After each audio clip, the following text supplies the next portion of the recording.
los hombres son cubiertos, la totalidad de cobertura que se da, los hombres son cubiertos alrededor de un 50%. Y las mujeres no pasan de un 10%, un 9 punto y pico por ciento. Y la cobertura, vamos a decir, mixta, en la que participan hombres y mujeres, es alrededor de un 37%. Para que ustedes vean la desigualdad que existen a nivel de cobertura. Sí. Si nos vamos también a los medios de comunicación y al tiempo que se le da a los hombres y mujeres, también es muy desigual.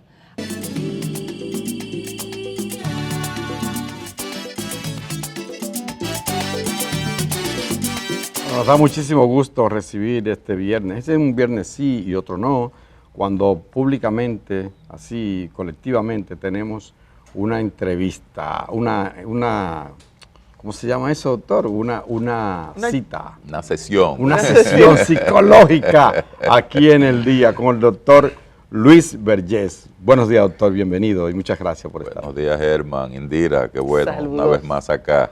Madrugando. Sí, madrugando todavía más. Sí. Doctor, los casos más frecuentes, los problemas psicológicos más frecuentes, los más complejos y los más comunes, entre los dominicanos por lo menos, y si hay alguna diferencia entre lo que nos pasa a nosotros en términos psicológicos y lo que pasa si hay en otra parte del mundo, si hay como particularidades. ¿O es como, sí, siempre vamos a tener expresiones particulares, solo que la tendencia ahora tiende a globalizarse. Son los trastornos del estado de ánimo, que ahí entra la depresión, que es el más conocido de todos los trastornos del estado de ánimo, y están los llamados trastornos de ansiedad, que antes reconocíamos, por decirlo coloquialmente, como nerviosismo, fíjate, cuando la gente decía, fulano es como medio nervioso. Medio aceleradito. Sí, bueno, exacto. Ya a partir de ahí, esos trastornos tienden a camuflarse. O sea, cuando hablo de camuflarse, es que muchas veces la gente no sabe que los tiene y las estrategias que utilizan para poderlos manejar empeoran los síntomas. Y por eso es tan importante hablar de salud mental, porque incluso los hombres y las mujeres tienen una manera muy diferenciada de expresar sus síntomas. Las mujeres tienden a buscar más ayuda que los hombres tienden a disimular estos síntomas a través de la bebida, muchas veces los exabruptos, el enojo y demás. Pero esas son las tendencias. Hay que hablar de los trastornos mentales más graves, que son los que todos crean discapacidades. Discapacidad significa que afectan funciones que en condiciones normales no serían afectadas si esos síntomas no estuvieran. Por ejemplo, en el caso de una persona depresiva, bueno, obviamente con la depresión estamos hablando de una de las cargas por discapacidad más grandes que hay en el mundo. Claro. Y eso se mide incluso con una métrica ya. Doctor, hay una persona, quiero también incorporar preguntas de la gente en el chat en esta conversación, que hace la siguiente interrogante. ¿Qué hacer, doctor, cuando se siente que la vida no tiene ningún sentido, cuando te quedas sin trabajo, cuando no te gusta tu pareja y cuando los hijos ya no están? Mira, ahí está precisamente lo que hablábamos de la depresión. Uno de los síntomas más característicos de la depresión es la pérdida de sentido. La gente como que ya no le ve significado a lo que hace. Es peligroso. Es muy peligroso y de hecho la depresión es de todos los trastornos el de mayor riesgo para los suicidios. Por eso es tan importante que los problemas de salud mental se traten. Claro, cuando hablamos de suicidio, estamos hablando de dos categorías en el tema de cuáles podrían ser los detonantes. Obviamente que un trastorno como la depresión es el principal detonante, pero también hay personas que se suicidan por otras razones, como por ejemplo aquella gente que se fanatizan. No sé si ustedes han escuchado un término que se llama los parasuicidios, que es lo que hacen estas personas que se inmolan en nombre de Alá. Sí. Entonces, bueno. Miren lo que pasó en Georgetown en el año 1978 por el tema del fanatismo religioso. El Monte Carmelo.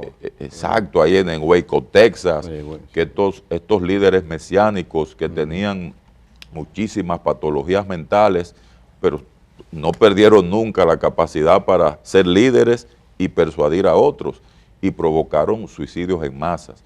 Entonces ya cuando se habla de significado, lo primero es buscar ayuda profesional para saber si es un síntoma de depresión.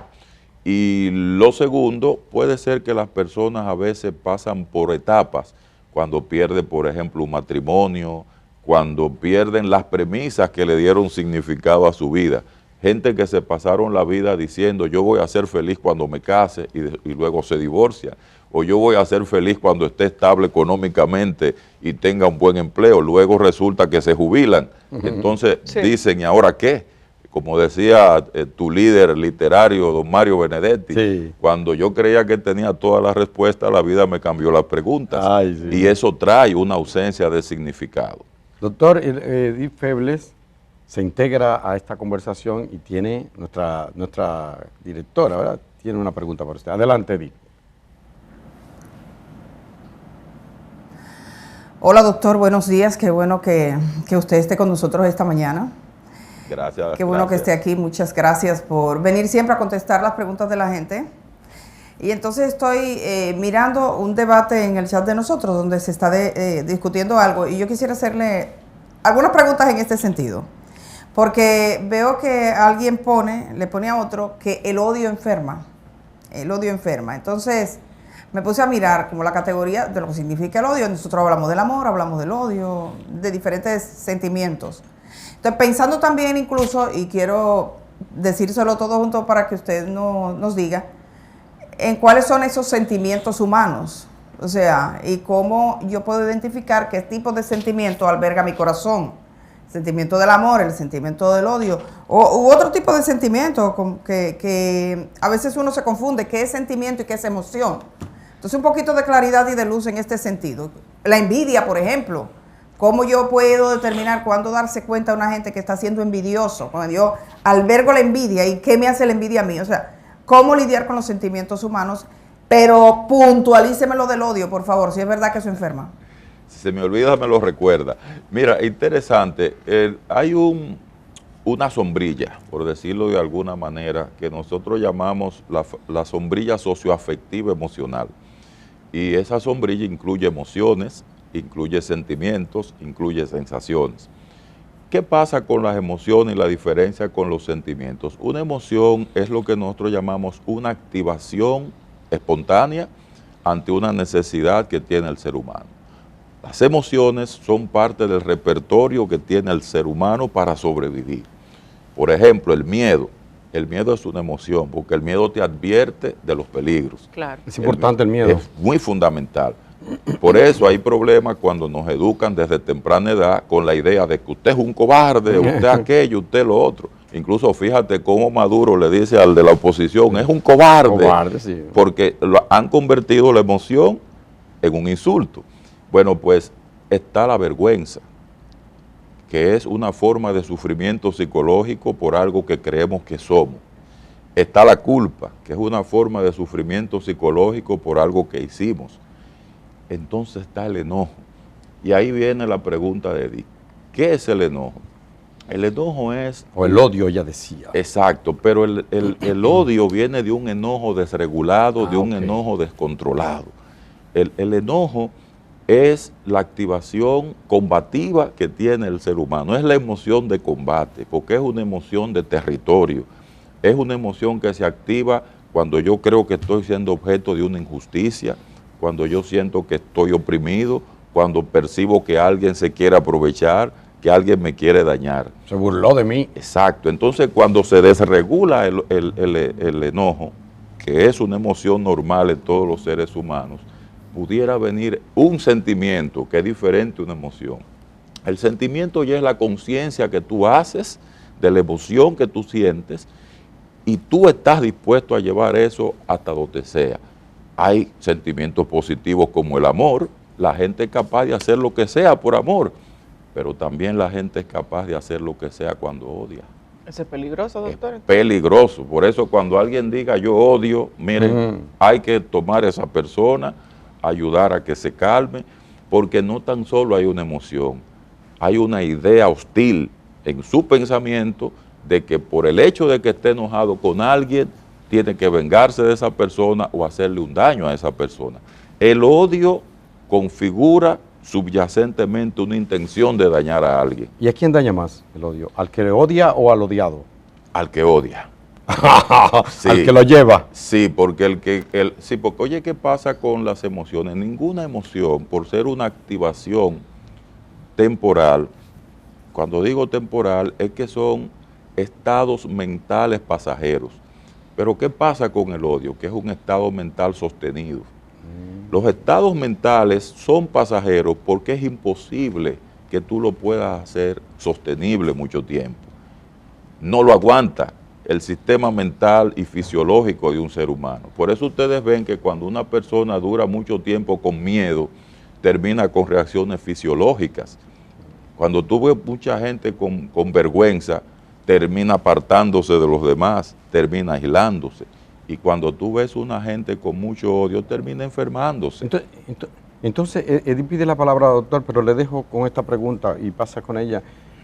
¿Cómo manejar todas esas emociones? Porque son normales, son muy humanas, que la vergüenza, el odio, el amor, la depresión misma, todo son muy de nosotros. Pero paso con Edith y le dejo esa en la mesa. Muy bien. Adelante, Edith. Bueno, sí, acompañando con la de Germán, doctor, solo preguntarle que una frase que escuché alguna vez y después de eso digo, wow, qué tan lúcida y tan clara, y quizás usted me dice de dónde viene o algo, de alguien que decía, o una frase célebre que dice, el odio es como un veneno que uno se bebe y se sienta a esperar que el otro se muera. Y eso a raíz de lo que pregunta Germán, ¿a quién hace daño? O sea, yo me bebo ese veneno y me siento a esperar que el otro se muera. Así es, y no sé si ustedes recuerdan a Pepe Mojica, sí, el presidente uruguayo, decía que el odio estupidece. Sí, que el odio estupidece. Y él narraba su historia cuando él era miembro de aquel movimiento izquierdista. Tupac Amaru. Exacto, cómo lo torturaron. Y a pesar de eso, él dijo, yo decidí perdonar. Sí. Porque mientras yo odiaba, yo sentía que me enfermaba. Y al final concluye, señores, perdonen porque el odio estupidece. Definitivamente eso pasa. Altera la percepción de la realidad, desorganiza emocionalmente a las personas, interrumpe la cotidianidad y lleva a la obsesión de dañar a alguien. El final embrutece. Sí. Mira. Doctor, sigo con las preguntas que están en el chat. Hay una persona que hace un comentario y luego una especie de pregunta. Él dice que las madres generalmente no aceptan cuando le decimos que el niño es autista, pero de acuerdo a lo que veo, esta persona, dice, he visto 3 niños autistas y le he dicho a las madres que les he aconsejado llevarlo al médico y lo que responden es, tú estás loco, todos los niños no son iguales, y que entonces luego sí recibe ese niño un diagnóstico de autista. ¿Cómo responder como padres a este tipo de comentarios y también al hecho de que nuestros hijos puedan tener algún tipo de diagnóstico mental? Mira, ya nosotros estamos auspiciando la idea de que independientemente de que haya sospecha o no de una condición de salud mental, por lo menos 1 o 2 veces al año debe hacerse una consulta de valoración. ¿Por qué razón? Porque cualquier manifestación de un trastorno mental, sea el que sea, mientras más temprano se identifica, es más apropiado intervenirlo, porque los síntomas tienden a cronificarse. Además de que hay síntomas per se que acompañan algunas condiciones, hay otras que se agregan a nivel social, porque la misma sociedad ignora cómo tratar a una persona, y si tuviera la información sobre esa persona, sobre su condición, entonces el tratamiento sería diferente. Ahí es donde se agregan los problemas emocionales que no estaban ligados a una patología mental. El espectro autista hay que tomar en consideración que ya se ve como niños con habilidades diferentes, porque su cerebro no funciona igual que los otros niños. Pero eso no quiere decir que sean disfuncionales. Diferentes. Exacto, son diferentes y son niños que con un buen programa, una buena respuesta de parte de la familia y la sociedad pueden funcionar de manera, dentro de su condición, lo más apropiado posible. Doctor, escondemos, decía una nota del periódico El Día esta semana, escondemos debilidades, nuestros problemas psicológicos, que sabemos que lo tenemos o sospechamos que lo tenemos, para que no nos digan débiles, para que no nos etiqueten de ese tigre está loco. O sea, ¿qué tanto daño nos hace esconder esa debilidad, ese problema que tenemos? Sea de ansiedad, sea de depresión o sea de lo que sea. Definitivamente los problemas que no se reconocen no existen. Entonces cuando lo escondemos, no existen, ni para nosotros, ni para el que nos puede ayudar. Por eso nosotros... ¿Cómo que no existe, doctor? Porque la realidad es objetiva, no depende de que lo digamos o no lo digamos. Bueno, cuando el problema es psicológico, no podemos hablar de objetividad en términos materiales. Bueno, ya cuando el problema es psicológico es la subjetividad, es cómo la gente se siente. Okay. Entonces, ahí vienen los conceptos de síntomas y signos. Los síntomas, bueno, lo que la gente dice que siente, y los signos es lo que uno ve. Entonces, ¿qué está pasando con los problemas de salud mental? Eso precisamente, que nuestro cerebro no está preparado para la subjetividad, nuestro cerebro no está preparado para los sentimientos. Desde fuera nuestro cerebro está preparado para ver cosas materiales. Por eso ustedes ven que la sociedad suele reaccionar ante los problemas de salud mental ya cuando es muy tarde, cuando hay un crimen, cuando hay un suicidio, y como yo decía en día pasado, nos hemos ido convirtiendo en amarillistas, sí, no por maldad, sino por la misma dinámica que tiene nuestra forma de pensar. Pero ojo, lo más fundamental aquí es que si reconocemos a tiempo, y así es la ruta, identificar, nombrar y luego entonces intervenir y tratar. Pasamos con Edith Febles.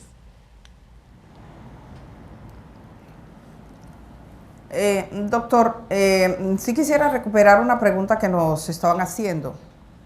Y alguien en el chat lo hace notar por la seriedad y la implicación que podría tener esta pregunta. Es que alguien ha preguntado, ¿qué pasa cuando la vida no tiene sentido para uno?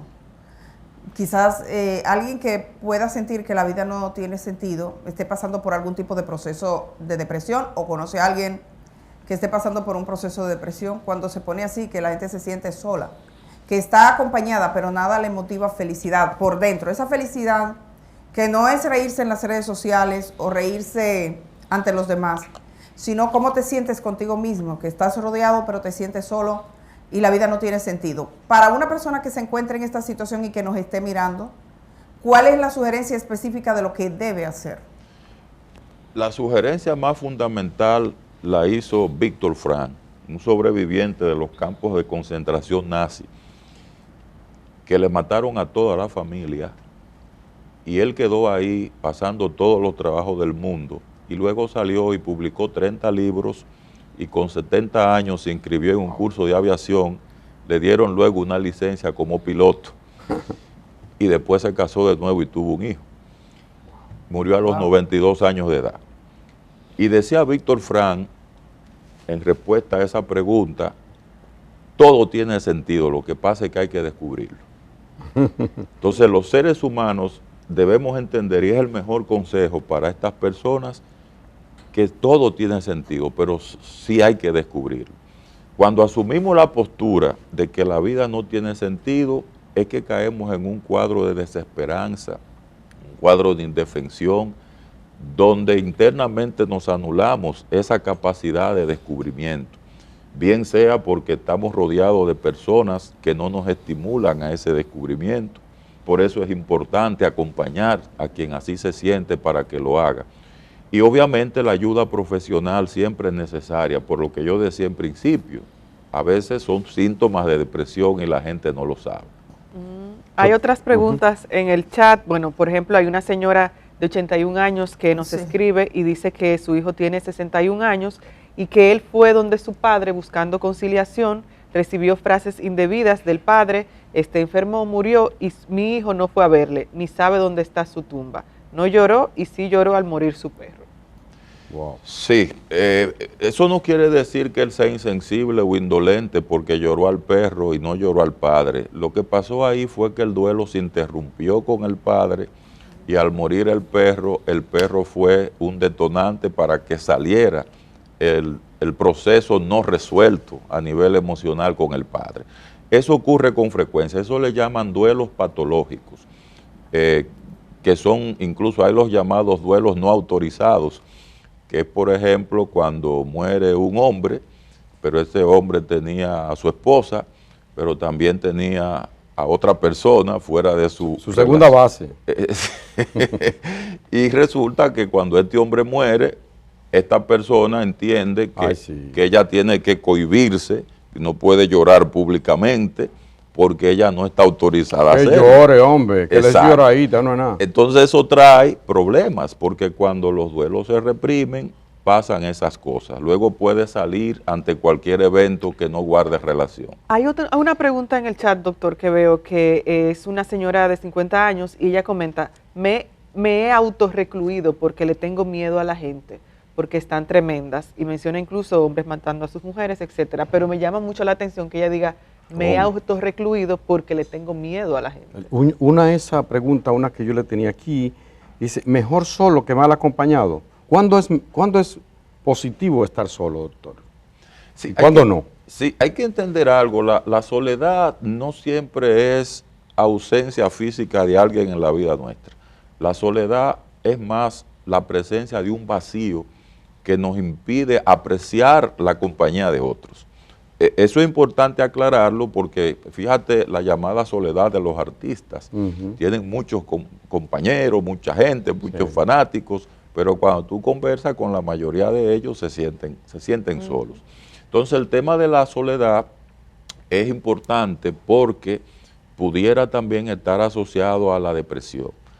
Hay personas que sienten el vacío porque han creado dependencia de otros que por alguna razón ya fallecieron, gente que por ejemplo ya se jubilaron, ya no tienen esas redes de acompañamiento social frecuente. Tú decías otra pregunta, Indira. La señora que dijo que ella se ha autorrecluido porque tiene miedo de la gente. Sí, mire, hay un trastorno que se llama ansiedad social. La ansiedad social es esa percepción de que el otro puede ser de riesgo para mí, bien sea porque me critique, bien sea porque no me acepte, bien sea porque me rechace, y las personas temen mucho a que esos procesos se den.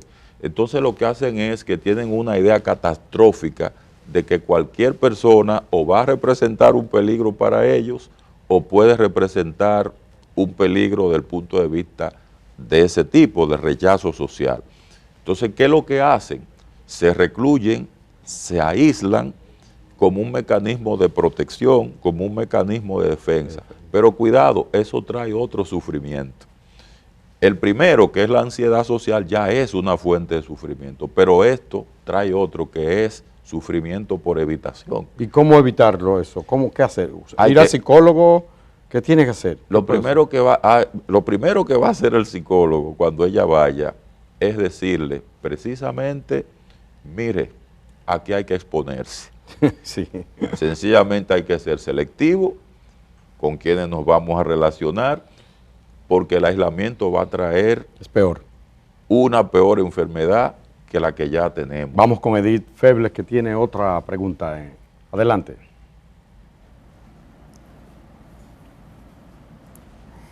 Bueno, doctor, me gustaría preguntarle, ahorita estábamos hablando de los sentimientos humanos y un sentimiento que generalmente se menciona mucho, que no es un sentimiento bonito, es el sentimiento de la envidia.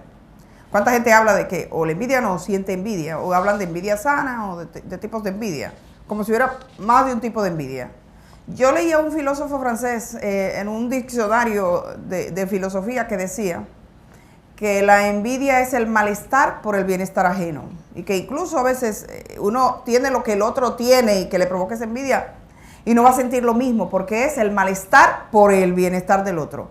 ¿Cómo darnos cuenta cuando estamos albergando ese tipo de sentimientos? ¿Cómo curarnos de eso si personalmente lo sentimos, ese sentimiento tan tóxico, me parece a mí? Y cómo también echarle una mano al otro, cómo salvarse de los envidiosos. Sí, definitivamente los filósofos y los poetas han definido mejor la envidia que los psicólogos. No obstante, Albert Ellis, un famoso psicólogo norteamericano, decía que hay dos tipos de envidia. De ahí la parte esta popular de envidia de la buena y envidia de la mala.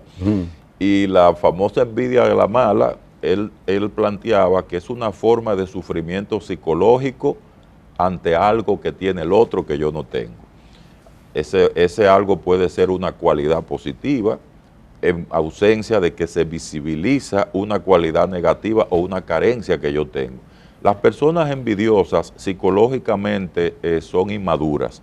Son inmaduras porque no tienen un procesamiento mental que les permita aceptar sus debilidades y por el contrario se sienten amenazados por la fortaleza de los demás. Y esta inmadurez implica una falta de desarrollo, porque precisamente el otro puede ser una fuente de fortaleza para mí gracias a su propia fortaleza, pero el envidioso no lo ve. Y el envidioso suele ser peligroso. Así mismo como el odioso, el envidioso puede ser peligroso, porque muchas veces diseña el plan irracional de disminuir los méritos del otro para que no se noten sus carencias y sus debilidades particulares. Doctor, es una frase que de una bachata, es un verso de una bachata popular, y que lo ponen mucho los guagüeros del sur, digo del sur porque hay que más lo veo, dice, la envidia no mata, pero mortifica. Dice, doctor, hay un tema que yo no puedo dejar, tiene que ver con los problemas psicológicos y la obesidad. O sea, ¿cómo un problema psicológico puede provocar la obesidad en una persona? ¿Hay conexión? ¿Hay relación? Sí, claro, hay conexión. Los trastornos de ansiedad, por decirte algo, que son de los problemas psicológicos a los que yo me he venido refiriendo, correlacionan alto con la obesidad. ¿Por qué? Porque el malestar interior que trae, la incomodidad psicológica, pues la persona trata de compensarlo para no sentirlo. Para no sentir ese malestar, entonces si la persona come, cuando está comiendo no siente el malestar, pero cuando deja de comer vuelve a sentirlo. Entonces para dejar el malestar, salir de la situación incómoda, vuelve y come. Entonces descubre que hay una conexión entre comer mucho y sentirse aliviado de la ansiedad. Y eso detona un círculo vicioso que va creciendo. Pero igual, eso pasa con el consumo de drogas, eso pasa con el juego patológico y hasta con el sexo. Ahora mismo está el tema de la pornografía sexual. O sea, cuando hay un trastorno de base, eso puede correlacionar con otras condiciones que aparentemente no guardan relación con Una persona que no encuentra cómo rebajar, hago de todo y no logro rebajar, ¿debería ir al psicólogo también? Claro, porque si no se trata del trastorno que está de fondo, olvídate, esa persona va a iniciar programas, va a comenzar a hacer ejercicios, pero los va a abandonar. Y eso es muy frecuente, porque van al trabajo físico, pero no hacen el trabajo mental.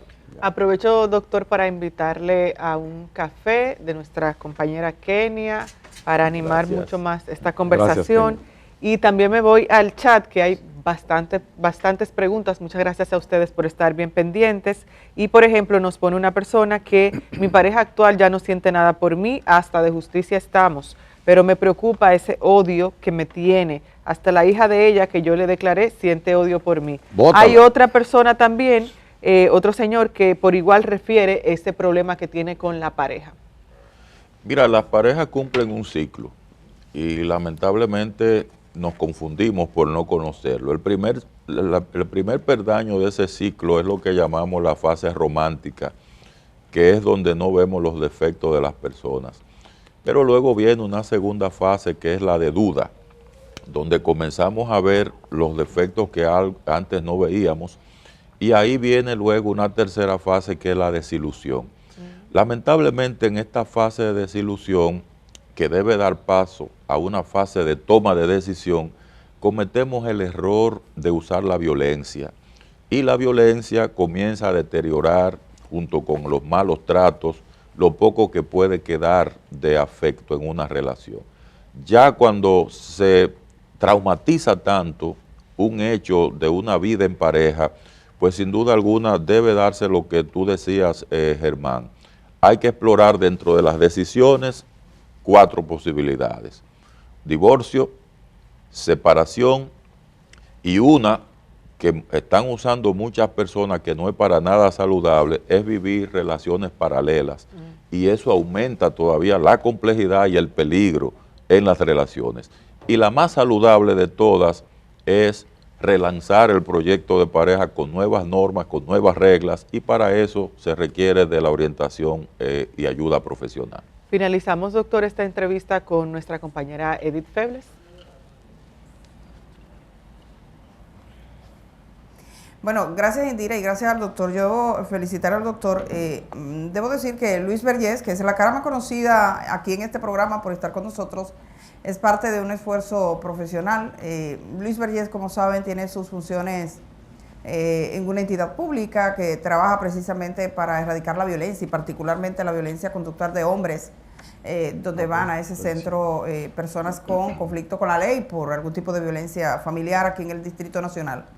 Pero además tiene su consulta privada y generalmente la gente nos llama y nos pregunta. El doctor Vergés, junto con Ivonne Guzmán, que también es psicóloga clínica, tienen el Centro Psicológico Bienestar Familiar Vergés Guzmán. Y quiero darle el número para aquella gente que siempre pregunta, que es el 809-688-5292. Pero además, doctor, 809-688-5292. Y además, saber que tienen una filial en Santo Domingo Este, así que le felicito, yo sé que es una iniciativa nueva. Hemos visto al doctor poquito a poquito ir trabajando y esforzándose junto con Ivonne y con todo el equipo del que forman parte para acompañar a familias y personas en estos procesos. Muchas gracias, Vergés, por estar con nosotros esta mañana y denos al final quizá algo lindo, en un minuto, la clave de la felicidad. ¿Cómo hacer este fin de semana más feliz? ¿Cómo hacemos con la gente que tiene algún tipo de tristeza? ¿Cuál es la clave de encontrar la felicidad? Bueno, decía Martin Seligman, el padre en el estudio de la felicidad a nivel científico, que hay 3 vías para el logro de la felicidad. Primero, la vía placentera, que es abrirte a la posibilidad de agradar a otros y recibir que otros te agraden. La segunda vía... Lo voy a hacer eso hoy. Sí, lo voy a hacer. comienza a practicar. Sí, voy a eso hoy. La segunda vía, decía Martin Seligman. Dejarse querer, dejarse querer. Sí, y querer también. Y querer. Decía Martin Seligman que la segunda vía es la vida comprometida. Hay que buscar algo con lo que nos comprometamos. Y comprometernos significa nosotros decir, eso es importante, eso es valioso y le voy a dedicar mi tiempo. Y la tercera vía es la llamada vía significativa. Es encontrar algo que tenga sentido para tu vida. Algo que pueda tener un propósito, que tú sepas que te va a llevar a un peldaño más alto del que te encuentras ahora. Doctor, maravilloso, qué final. Muchas gracias de nuevo en nombre de todos nosotros y nuestros televidentes. Yo creo que ha sido de gran ayuda esta entrevista. Que es una consulta colectiva y abierta, ¿no? Bueno, sí. A ustedes las gracias, ¿verdad, Indira? ¿Tenemos más? Muchas preguntas para el doctor, sí. Pero nosotros continuamos con más contenido de este programa El Día después de la pausa.